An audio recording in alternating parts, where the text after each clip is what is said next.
அதிகாரம் 8-13 வசனம் வரைக்கும். விருட்சங்கள் தங்களுக்கு ஒரு ராஜாவை அபிஷேகம் பண்ணும்படி போய் ஒலிவ மரத்தை பார்த்து நீ எங்களுக்கு ராஜாவா இரு என்று. இன்னைக்கெல்லாம் இப்படி ஒரு ஆள் கேட்க மாட்டான்னு நினைச்சிட்டு இருக்கேன். இன்னைக்கு ராஜாவாகிறதுக்கு, எம்எல்ஏ ஆகிறதுக்கு, எம்பி ஆகிறதுக்கு, பெரிய பெரிய தலைவர் ஆகிறதுக்கு பல கோடிகளை கொடுக்கறதுக்கு மனுஷங்க என்ன செஞ்சிருக்குங்க, தயாரா இருக்கிறாங்க. ஆனா இங்க பாத்தீங்கன்னா எல்லா மரங்கள்லாம் சேர்ந்துச்சு, அவங்களுக்கு ஒரு ராஜா வேணும்னு ஆசைப்பட்டுச்சான். நேரா யார்கிட்ட போய் கேட்குது, ஒலிவ மரத்துக்கிட்ட போய் கேட்டுச்சான், எங்களுக்கு ராஜாவா ஆகிடணும். வாசிக்க பாசமா. அதற்கு ஒலிவ மரம், தேவர்களும் மனுஷரும் புகழுகிற எண்ணில் உள்ள. ஒலிவ மரம்னா தேவர்களே என்ன புகழ்றாங்க, மனுஷங்க என்னை புகழ்ந்துட்டு இருக்கிறாங்க. இதை இந்த புகழ்ச்சியை விட்டு போட்டு உங்களை போய் ராஜாவாகிறதுக்கு நான் வர மாட்டேன்னுச்சான். தொடர்ந்து வாசிங்க. என் கொழுமையை நான் விட்டு மரங்களை அரசாள வேணும் என்றது. அப்பொழுது மரங்கள் அத்தி மரத்தை இவருதான் வரல, இந்த மரம் தான் வந்து ஒலிவ மரம் தான் வரலன்ட்டு அடுத்த ஆளை கூப்பிட போறாங்க. வாசிங்க. அத்தி மரத்தை பார்த்து நீ வந்து எங்களுக்கு ராஜாவாயிரு. அதற்கு அத்தி மரம், நான் என் மரத்தையும் என் நற்கனியையும் விட்டு மதுரத்தையும் என் நற்கனியையும் விட்டு மரங்களை அரசால போவேனோ இந்த என்கிட்ட இருக்க இந்த இதெல்லாம் விட்டுட்டு மாசம் நான் என்ன மாட்டேன். வாசிங்க. ஒவ்வொருத்தரும் ஒவ்வொரு கருத்தை சொல்றாங்க. என்கிட்ட இவ்வளவு பெரிய சிறப்பு இருக்குது, இதை விட்டுட்டு நான் நினைச்ச மாட்டேன், ஆட்சி பண்றதுக்கு நான் வர மாட்டேங்குது. அப்பொழுது மரங்கள் திராட்சை செடியை பார்த்து, மரத்தெல்லாம் விட்டு இப்ப திராட்சை செடிக்கிட்ட வந்துருச்சு. எங்களுக்கு ராஜாவா இருந்துச்சு. அதற்கு திராட்சை செடி, தேவர்களையும் மனுஷரையும் மகிழ பண்ணும் என் ரசத்தை. இந்த திராட்சை செடிக்கிட்ட இருக்கிற ஒரு விசேஷம், ஒலிவ மரத்துக்கிட்ட இல்லாத விசேஷம், அத்தி மரத்துக்கிட்ட இல்லாத ஒரு விசேஷம் இந்த திராட்சை செடி சொல்லுது. என்ன செய்வோம், மனுஷரையும் தேவர்களையும் மனுஷரையும். இப்ப சிலர் ஓவரா போயிடுவாங்க, சன்னியாசியவே மாறிடுவாங்க.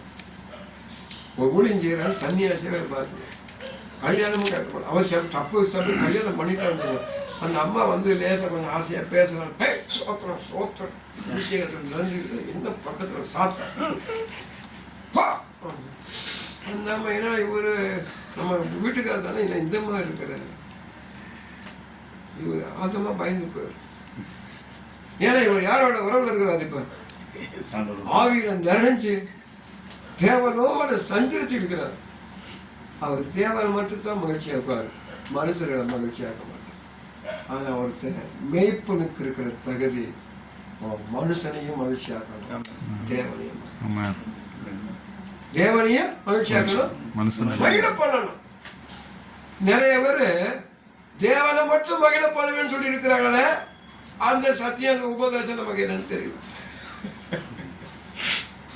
தேவனையும் மகிழ்ச்சியாக்கணும், மனுஷர்களையும் மகிழ்ச்சியாக்கணும்.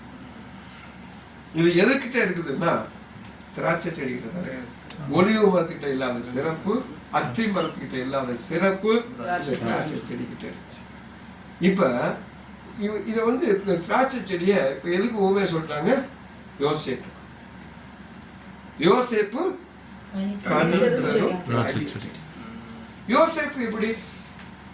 எப்படின்னா, ஆதியாகம புஸ்தகம் 37ஆம் அதிகாரம் 2வது வசனம் 3வது வசனத்தை வாசிங்க.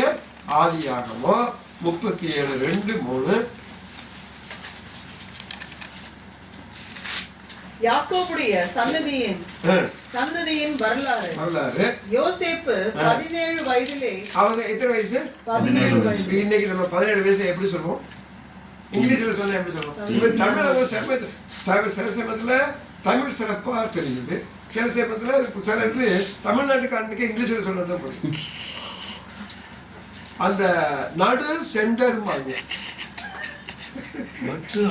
நடுன்னு சொன்னா புரியாது, நடு அந்த கேட் கதவுன்னு சொன்னதான் புரியும்.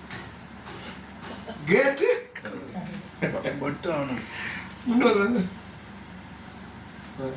அப்ப என்ன சொல்ல, இப்ப இந்த இதுல நம்ம யோசேப்புக்கு எத்தனை வயசு? இது சரியா புரியுதா உங்களுக்கு? புரியாது. இப்போ பாருங்க அதை இங்கிலீஷ்ல சொல்லுங்க. Teenage. 17 இப்போ புரியும். Teen age. அதனால எல்லாரும் சொன்னாங்க இந்த டீன் ஏஜ்ல பிள்ளைகள் என்ன செய்யுங்க. ஏன்னா பிசாசு பிடிக்கிற வயசு அர்த்தம். வாலிபத்தில் மனுஷனை பிடிச்சிட்டா போ. டீன் ஏஜ் ரொம்ப முக்கியமான ஏஜ். ஆனா இங்க போடுறது அந்த பாசம் வாசிக்க அவர் யோசேப்பு 17 வயதிலே தன் சகோதரனுடனே ஆடுகளை மேய்த்து கொண்டிருந்தான். அந்த இளைஞன் பில்கா